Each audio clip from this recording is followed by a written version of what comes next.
Bienvenido a este su espacio, un espacio para conversar sobre diferentes temas. En esta oportunidad vamos a conversar sobre el tema de la inteligencia organizacional, dada su pertinencia y vigencia en los actuales entornos digitales y de revolución cognitiva que vive la sociedad. Vamos a entender en primer lugar a la inteligencia organizacional como la capacidad intelectual de una organización para adaptarse a los desafíos de un entorno altamente cambiante y complejo. Antes de profundizar en el tema, quisiera traer a colación algunas reflexiones de Peter Drucker respecto al comportamiento de las organizaciones. Para este autor, el mayor peligro en los tiempos de turbulencia no es precisamente la turbulencia, es actuar con las lógicas del pasado.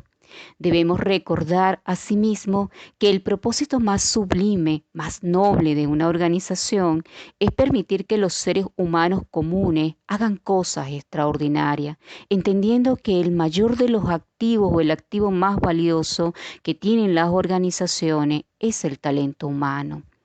Asimismo, debemos recuperar y establecer en nuestros sistemas organizacionales la capacidad de aprender. Es decir, retomando a este autor, la única habilidad que será importante en el siglo XXI es la habilidad de aprender nuevas habilidades. Todo lo demás se volverá obsoleto con el tiempo. El conocimiento está amenazado por la contingencia y la obsolescencia, por lo que las organizaciones deberán aprender constantemente y crear las condiciones para que su talento humano adquiera las habilidades que implica adaptación a un entorno realmente exigente. Quiero traer a colación un concepto que forma parte de esta gran arquitectura teórica de lo que se entiende como inteligencia organizacional. Es importante acotar que existen diferentes variantes del concepto de inteligencia organizacional según las funciones operativas del concepto, tales como inteligencia de mercado, inteligencia competitiva, inteligencia colaborativa, inteligencia de entorno, inteligencia estratégica, entre muchos otros conceptos. Quiero traer especialmente el concepto de Pierre Levitt, que en 1994 acuñó con mucho optimismo, como lo es el concepto de inteligencia colectiva. Para este autor, la inteligencia colectiva es una especie de supracorteza cerebral de la humanidad, formada por millones de individuos conectados y pensando juntos sobre temas importantes. Es un saber distribuido a lo largo de la red, un saber distribuido y actualizado constantemente con el poder de las tecnologías sociales de avanzada. Como él mismo lo señala, nadie sabe todo, todos saben algo. Es necesario movilizar las competencias de todo. En la medida en que movilicemos las competencias de todo y este superávit de talento de manera organizada, podremos acercarnos o aproximarnos a ese concepto de inteligencia colectiva y en nuestro caso a ese concepto de inteligencia organizacional.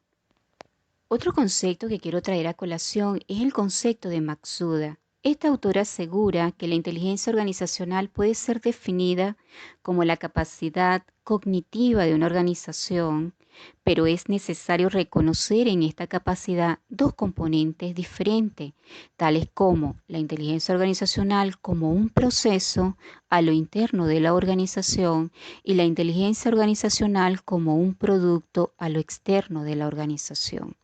También es pertinente el concepto de inteligencia colaborativa, ampliamente utilizado en España en los diferentes centros de inteligencia e innovación en cuanto a empresas se refiere. Este concepto de inteligencia colaborativa, acuñado por Soberón y otros, se entiende como una especie de deliberación ordenada, facilitada por tecnologías sociales que permiten a un conjunto de personas compartir, crear y depurar el conocimiento y al mismo tiempo tomar decisiones con mayores posibilidades de éxito para superar los retos que plantea un entorno cada vez más complejo y cambiante. Así también tenemos el concepto del doctor William Halal, que plantea que la inteligencia organizacional es más que la inteligencia agregada de los miembros de la organización, es decir, trasciende la inteligencia individual. La inteligencia debe ser entendida como la inteligencia de la propia organización, como un sistema más amplio. Cada sistema o cada subsistema dentro de este gran sistema que conocemos como inteligencia organizacional contribuye a la inteligencia en la medida en que cada uno de estos subsistemas cumple con un propósito esencial en el funcionamiento cognitivo de la organización. Es necesario tener presente la necesidad de ordenar los espacios conversacionales a lo interno de la organización en función de deliberaciones con propósito, con diseño de interacciones sociales inteligentes, organizadas, es decir, colocar en orden nuestro pensamiento, establecer una trazabilidad de ese pensamiento organizado por diferentes etapas y diferentes elementos que están implícitos en una organización ordenada del conocimiento. Una de las grandes debilidades para poder organizar o organizarnos en función de una inteligencia colaborativa es precisamente el poco conocimiento que se tiene sobre el ser humano. Entendemos que el elemento básico, la materia prima de este proceso de inteligencia colaborativa es el ser humano. Por lo tanto, el conocimiento al respecto de su naturaleza es vital. Existe un sesgo hacia la simplificación, una especie de pseudo conocimiento que se incluyen en diferentes saberes acumulados pero de manera fragmentada. Lo que se quiere es crear un marco bioantropológico que nos permita capturar, entender la naturaleza del ser humano desde esa perspectiva bioantropológica que nos permita alcanzar lo que entendemos como inteligencia colaborativa.